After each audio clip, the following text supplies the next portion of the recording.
Hey, everybody, how you doing?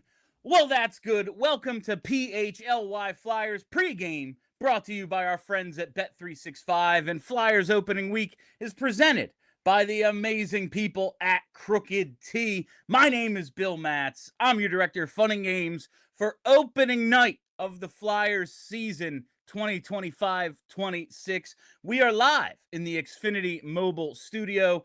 My name's Bill. I already did that. Joining me, it's the first one. We gotta get in the flow. Great. Joining me in the Xfinity mobile studio is Broad Street Hockey's own Kelly Hinkle. What's going on today, Hinks? Bill, is it a season opener if no one in the city is actually watching it, or does it just not? Is it still practice maybe? Because I gotta tell you, it's so Flyers to have the season opener fall on Phillies playoffs and Birds night.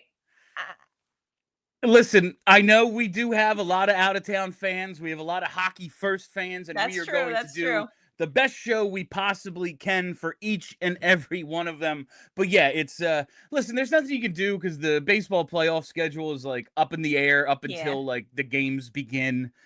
But to open the Flyers season on the night of an Eagles Thursday night football game, at least it's the Giants. We can all just kind of presume they're going to win and make sure we catch at least the first like hour and a half of the Flyers. I am excited for this one, Hinkle, and I am excited to go to Anaheim. That's right. I want to make sure everyone right at the top remembers that, yes, the season starts today, but we're already looking ahead to March. We are, in fact, looking ahead to St. Patty's Day because PHLY and Philly Sports Trips wants you to go to Anaheim with us. It's going to be an awesome freaking trip. We're going to see the Ducks game in Anaheim. We're going to see the Kings game in LA. There's going to be a watch party for the Sharks game part of that trip as well. And guess who's coming? Not just me, not just Charlie, not just Kelly, not just Brenna. John LeClaire is going on this trip as well.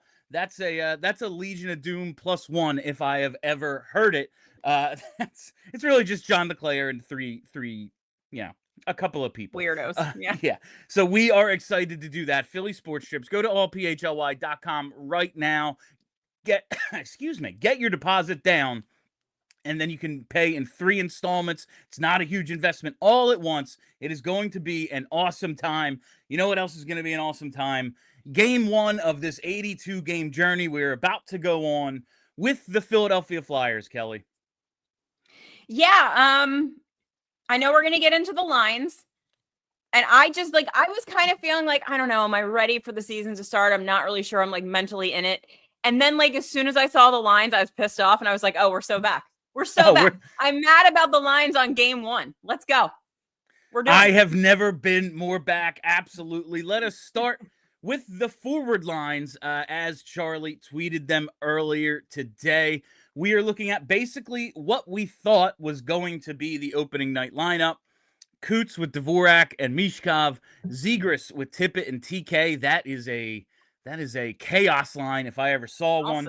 Old reliable. Kate centering Tyson Forster and Bobby Brink. Tyson Forster might come up in the bet segment. Just hold your horses for that. And then where the controversy, I suppose, begins, Rodrigo Abels centering Garnett Hathaway and Nick Delorier. We will not be seeing... That's right. We will not be seeing Jet Luchenko. We will not be seeing Nikita Grabenkin. Charlie showed us today they were off to the side. They were in the neutral zone when they were running the O-zone, D-zone drills. They are the scratches tonight, along with Dennis Gilbert on defense. Hinkle, your reaction? Probably not the combinations that I would have constructed with this group of players. What's Christian Dvorak doing up there on the top line? I think it's the idea here that Matvei Michkov, this is the part, I said this to Charlie, I don't think you were there. Mm-hmm. This is the part I think you're going to like about this particular lineup. We have said, especially you, I need Matvei Michkov to play exactly 0 defense. That is correct. And they have put him in position to do exactly that with Sean Couturier and Christian Dvorak on the line. Michkov is there to drive the offense. The other two are there to do everything else. Okay. If that's what we're doing, I'll take it. I'm willing, obviously, to see what it looks like before I get like all the way mad. But yeah, I mean, it's a little bit disappointing that we're not going to see Luchenko and Grebenkin on game 1. But we knew going in that we weren't. I don't know if it's because it's the Florida Panthers or if this is just what Rick Tocchet prefers. Hopefully it's that first one. I guess we'll see what happens on Saturday against Carolina. But yeah, I know I shouldn't be mad about the lines. Charlie all the time. Charlie's biggest thing. Don't get mad about the lines. The lines change all the time. And like, I know, but this is what you're putting in front of me to kick off the season. And it's kind of setting a tone. And I kind of wish it was like the exact tone that I personally wanted him to set and not. Listen, we are all going to have to learn Rick Tocchet's tendencies, the things he likes, the things he doesn't. And listen, it's game 1. He's going to have to learn more about these players. The preseason, it's 7 games long, which is way too many, but you don't get a lot of like your top line against my top line sort of matchups. There is a lot of, on the road, teams play a lot of AHL guys. At home, they dress their NHL guys. The Flyers might punt. They might have a B lineup. This is the first time we are seeing Rick Tocchet, for all intents and purposes, coach an NHL game for the Philadelphia Flyers, and it happens to be against, 1, the defending champions, 2, the biggest, meanest team in hockey. We already have heard Rick Tocchet be like, listen, it's not as if, especially Grebenkin, has done anything wrong. It's not as if he's in Tocchet's doghouse. Like, the guy made the team. Right. He said if he doesn't get in Thursday, probably going to put him in on Saturday. Yeah.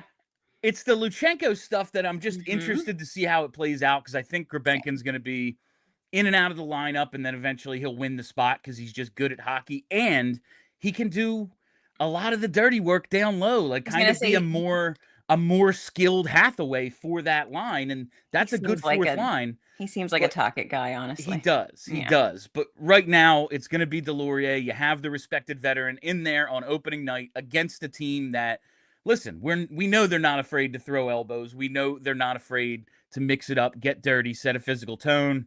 I suppose Delorier can play a role in protecting or retaliating or doing whatever needs to be done in that regard.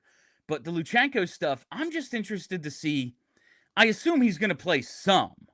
But I'm wondering if this is so much like we just want to keep him around as long as possible because we think we're going to do a better job developing him than Guelph of the OHL. Your idea that they might be trying to force a trade from Guelph, I think, is honestly not a bad theory, especially if we don't see him in the lineup in one of the first 3 games. I'm going to start to think that you might be onto something, because there's no point to keeping him here if he's not playing, in my opinion. And we talked about it on the show the other day. Yeah, it's great that he's practicing with the team. Yeah, it's great that he's got the NHL coaches and development guys around him. That's all great. But he's got to play hockey at some point.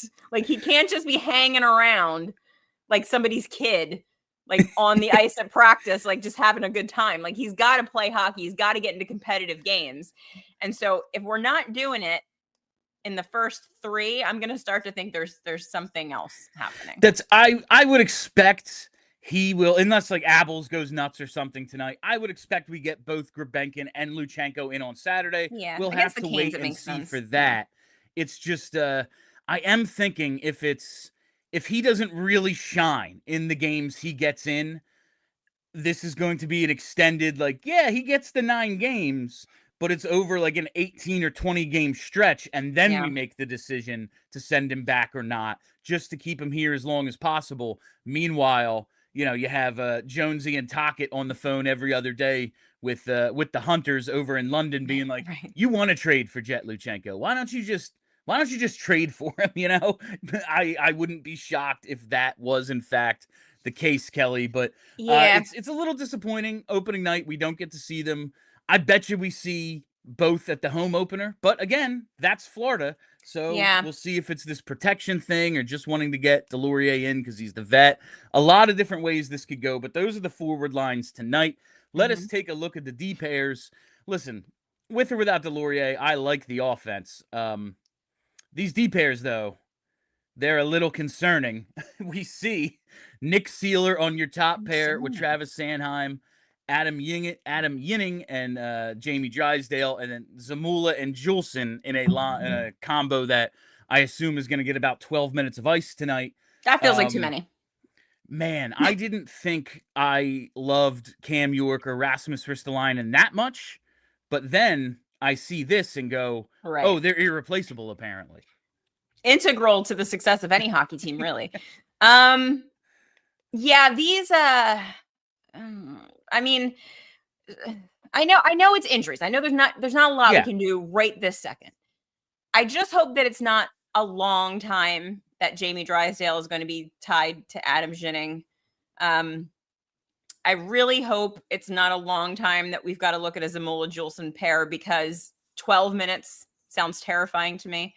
They kind of be like on the ice just to give the other pair 30 seconds to breathe and then off. Like, I don't know. In my mind, that pair is going to be an abject disaster. Would love to be wrong about it. But I don't know. It's, and especially against Florida. And even though they're missing some guys, it's still a really good team. And so whatever weaknesses are there are going to be exposed real quick. We did get some relatively good news about the IR situation. Is something we weren't positive about with Cam York. The 7 days doesn't have to start. Once you're placed on IR, you have to be out 7 days. Does not have to begin when the clock starts with the season. Charlie told us this on Twitter a few, just like 22 minutes ago. This was just from earlier. But earlier today, I would say, York will be eligible to come off before Monday's home opener, so he could only miss 2 games. And your concerns, Kelly, about what this means for Drysdale pairing, how much are we going to use Sanheim? Is he going to move back and forth, mix and match? Because I see Seeler on that top pair and go, well, guess what isn't going to happen? Nick Seeler playing 25 minutes. I think there would be a lot of mixing and matching with Sanheim. So perhaps just for the opening 2 games of the road trip, they will be without Cam York. And then they'll be able to kind of at least have that top pair, have Seeler and Drysdale together, and piece together a third pair that's a little better than Zamula and Juleson. I mean, I certainly hope that the backdating means that he's going to be coming back Monday, but we don't know that for sure. So yeah, I'm going to remain terrified of this defense until it's not terrifying. And I don't know when that's going to happen, honestly. Listen, even with York and Sanheim together, even if Drysdale has taken a step and he gets his comfortable partner back in Nick Seeler, it's not as if this was a stalwart defensive group to begin with. You know, they gave up a lot of goals last year. We can blame bad goaltending as much as we want, but yikes. You know, it's still not an awesome group. No, and what are we thinking about this goalie choice? That brings us to tonight's starting netminder for the Philadelphia Flyers. It is going to be Dan Vladar in what is a little bit of a surprise move, I would say. Charlie and I talked like, yeah, we know they think Ersson's the number 1. Maybe if Vladar has like an awesome preseason, he could supplant him and move more into like a 1A, 1B timeshare, eventually become the starter, something like that. But I think it's quite a message that Rick Tocchet is sending by going with the new guy on day 1. What I'm interested to see is, so like logically, what you would think might happen is that they go every other. So like, does that mean that Vladar is going to start the home opener too? Because then that's real interesting to me, because I feel like that's the game that you give your starter no matter what, because he's your guy and it's the home opener. But if they play Ersson on Saturday, are they gonna? I mean, I guess they could play him back to back. It's not like it's they don't have a day off, but I was surprised to hear it. My guess to start is Dan. You're first up. Let's see what you got. Saturday will be Sam Ersson, and Monday is who played better. and then we yeah, kind of go from there. Yeah, that makes sense. If the mandate this year is be better, don't be one of the 4 worst teams in hockey, be considerably better. It's going to be about winning games this year. It's all about internal competition. That extends to the netminders as well. This shows me maybe Tocchet just has more confidence in Vladar, or maybe it's just a tryout. We didn't see a ton from either in the preseason. I would say Vladar was better, but I wouldn't say he knocked down the door. He's the surefire 55 start guy. Like, I don't think we saw that from Vladar. But I am interested to see how this rotation goes in this first month. I think it's going to be a lot of riding the hot hand. Yeah, I almost think it's less that Vladar played better, and I think it's more that Ersson just didn't look great. You know what I mean? Like he didn't go in there and be like, like, yes, I'm the best goaltender here. He definitely did not do that in the preseason. And I'm wondering if that's what they were looking for out of him, to go into camp and to be like, yeah, that's my net. And while Vladar wasn't lights out by any stretch, Ersson just wasn't that good. No, if it was, we want Ersson to make this his job, he failed that test in the preseason. Yeah. We said it a ton. Listen, I think he played better than his numbers in some of these games, their defensive breakdowns, this and that. But eventually, we have to stop saying that about Sam Ersson. Like, eventually, it's the results are the results, guy. And I assume he'll get his shot on Saturday to kind of get back in this thing. But as of now, it looks like Vladar at least has the leg up for the first 20 minutes of the season, and we'll see how it goes from there. All right, I want to talk a bit about the Florida Panthers and what they have going on in net, as if not everyone is totally aware. But first, we have to take a break.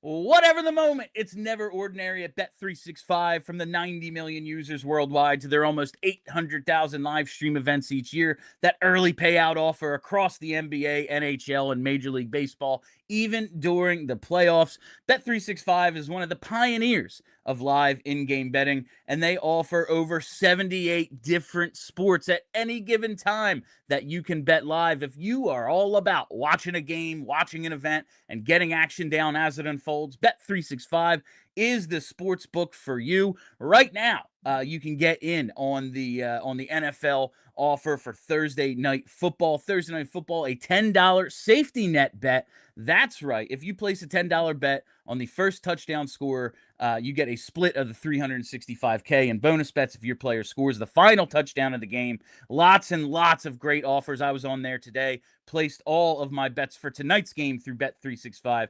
We thank Bet365 for being our presenting sponsor, and we've got breaking news from our friends at Bet365. New customers now get $200 in bonus bets when you bet just $5, win or lose. That's right. All you got to do is sign up, use the code PHLY365, deposit $10 and place a bet for $5 to get $200 in bonus bets whether your initial bet wins or loses. Bonus bets can be used on the spread, totals, player props, futures, and more. Whatever the moment, it's never ordinary at Bet365. Must be 21 or older, physically located in PA. If you or someone who has a gambling problem and wants help, call 1-800-GAMBLER. Now I got to tell you about Crooked Tea, baby. That's right. It is Crooked Tea season, and this opening week of Flyers coverage, there we go, is brought to you by our friends at Crooked Tea. If y'all remember that strip sack BG had of the GOAT to win Philly's first championship ever, well, now he's bringing us his Crooked Tea strip sack pack so we can savor the flavor forever. What is the strip sack pack? It's big, it's heavy, it's juicy, and it's the kind of pack you want to show off.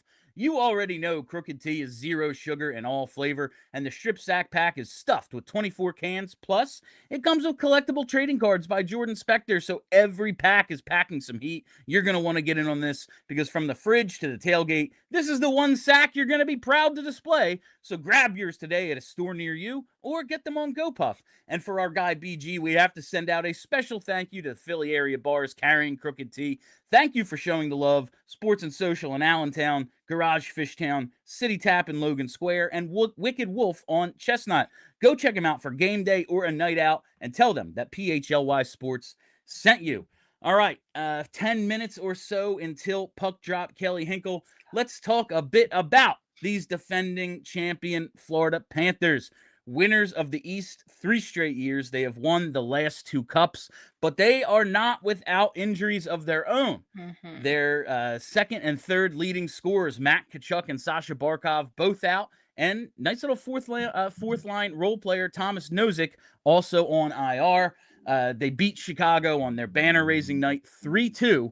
And we got to talk a little bit about Bob Kelly, because it was 15 years ago, almost to the day, Sergei Bobrovsky. It was October 7th, 2010. Bob made his Flyers debut, a 3-2 win over those Pittsburgh Penguins. Bob stopped 27 of 29, including 7 combined shots on goal from Crosby and Malkin. Since departing Philadelphia, he's won 2 Vezinas in Columbus. He's got 3 East titles and 2 cups in Florida. He is now entering the final year of his 7-year, $70 million contract with the Panthers. He turned 37 just a couple weeks ago. It was 15 years ago this week he made his debut. Man, when we let him go, we knew it was a mistake. We knew the whole Briz thing, like, oh, I don't know, like, well, okay, I guess this will work. But, dear Lord, this is an all-time blow-up-in-your-face situation. It's a real fumble of the bag, Bill. That was not a great move. Yeah, not one of the highlights of my time as a Flyers fan, that's for sure. But you know what? What are you going to do? Live in the now. It was 15 years ago. They got rid of him following his sophomore season because he had a bad year backing up Briz. And he said, trade me or I'm not re-signing. I'll go back to Russia. You'll lose me for nothing. Understandable. And Charlie has the original Kolosov. Original Kolosov. Yes. Charlie has pointed out the fact, you and I always say, if we had the time machine, we'd go back and just keep the gang together from 2011 one more year. Just see if they could do it. They were a really good team that everyone hated each other at the end. Maybe you replace the coach instead of the captain and the leading goal scorer. I don't know. Maybe you don't give $50 million to an insane person. You go with the goalie who had an awesome rookie year. But he did have his struggles early on in the playoffs. Mm-hmm. And it is kind of hard to believe we wouldn't have run him out of town in the ensuing 15 years. Oh, there were several seasons that he was not good, like actively not good. And the idea that we Philadelphia Flyers fans would have been patient enough to wait for him to turn it around, we don't really do that here. So yeah, I don't know. I mean, who's to say if he would have turned into the goaltender that won Vezinas here? Who knows? You don't know. Yeah, it's true. He probably would have. We should have given him, but probably should have given him the chance. Yeah. But they have the Panthers tonight. The Panthers banged up, missing 2 of their top 3 scorers from last year, but still a very good team. They won their opener against Chicago. Now it is the Flyers who go into Sunrise to take on the back-to-back defending champs. And with that, it is time for tonight's bets, brought to you by our friends at Bet365. Whatever the moment, it's never ordinary at Bet365. And I have a couple pre-game bets for our esteemed listeners. Thank you to everyone who's joining us, by the way.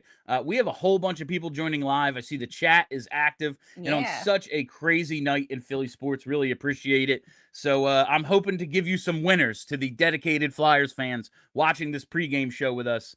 I'm starting it out with Matvei Michkov to score an anytime goal at plus 250.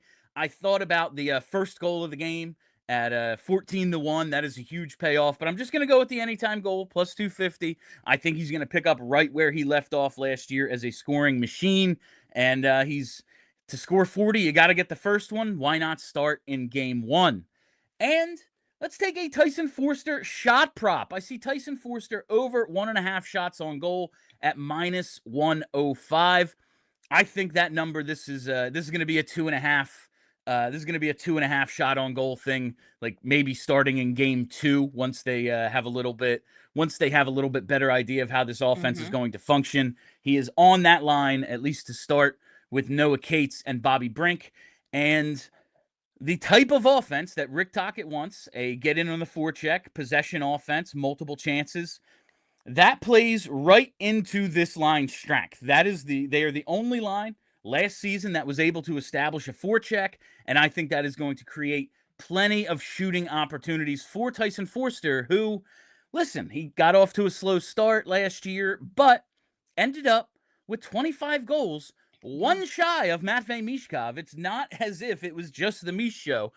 He ended up actually scoring more than Travis Konechny, who ended the year with 24. I think Foerster is going to have a big breakout year. Lots of shots coming from that line as they establish the forecheck. Foerster over 1.5 shots at -105. Michkov to score +250. We have 2 bets on opening night, Kelly. Okay. All right. I am okay. We do have 3 super chats, so let's get to those so we don't go over and miss puck drop. Started off with Gritzy Ross. Great to hear from you. Convinced we are getting a triple win tonight. Let's effing go. I have no idea what is going on in the Phillies game right now. I hope they are up 10-0. But I am in a room with my TV in here doesn't work, so I'm not able to stream the game. It's zeros right now. All right, so that is exciting. They are not losing. That is the most important part. That triple sweep, that would be a lot of fun. I gave out a parlay, all 3 on the money line on Philadelphia today, which everyone should watch Monday to Friday, right here, 1:30 p.m. on the PHLY Sports YouTube. All right, thank you, Gritzy. Let's see, Purple Crayon. Are we back? I'm thinking we're back. Listen, we're back. Flyers hockey is back. There's football tonight, Thursday night birds. Phil's in the playoffs. The city is back. It's alive. The air is crisp and cool. We're all having a lot of fun, but hockey being back, that is the headline right now. And I got to tell you, Hanks, I always near the end of August start thinking, here we go. Yes. About to get back in the pre and post routine, working nights, doing different things. We don't have the 1 o'clock. We don't have the noon start time anymore. And I dread it, going back to school. Yeah. But then this time comes, and now I'm so happy it's back. Yeah, I'm the same way. Once I turn on the game and I hear Jim Jackson, I'm all the way back.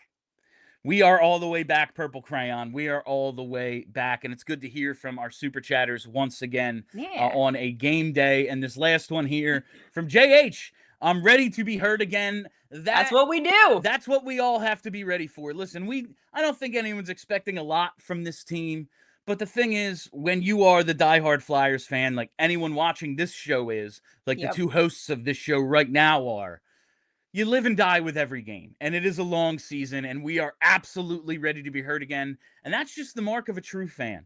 You have to know you're going to get your heart broken, because even the best teams don't win the title, Connor McDavid, best player in the world. Yeah. No championships. And I think we are all prepared to have our hearts broken again, and I couldn't be more excited for it. It's what I live for. What, am I going to be happy for a whole year? Ew, that's weird. That sounds impossible. But right now we are about to kick off one of the great nights in Philly sports. I hope everybody tunes in during the watch along here, the ultimate sports watch along that's going on simultaneously right now for the Eagles and Phillies game. But make sure you tune into that Flyers game and come back here as soon as the game goes final for Flyers Panthers post game here on the PHLY Flyers YouTube. But that's all the time we have for you on pregame. Thank you all for listening. Thank you for hanging out. If you haven't already, hit that follow button, subscribe right here on the YouTube page, and make sure you hit that like button, because the likes just make me feel good inside. It makes me happy. And if we do good numbers on a night all these other teams are playing, that'll show everybody the Flyers are back. Follow us on Twitter at PHLY_Flyers. It's where I do all my in-game tweeting. And follow the podcast wherever you get those. Just search PHLY Flyers. That is it for us. I am Bill Matz. That is Kelly Hinkle. Make sure you tune into that ultimate watch along. Until then, let's go Flyers. We all silly like the mayor.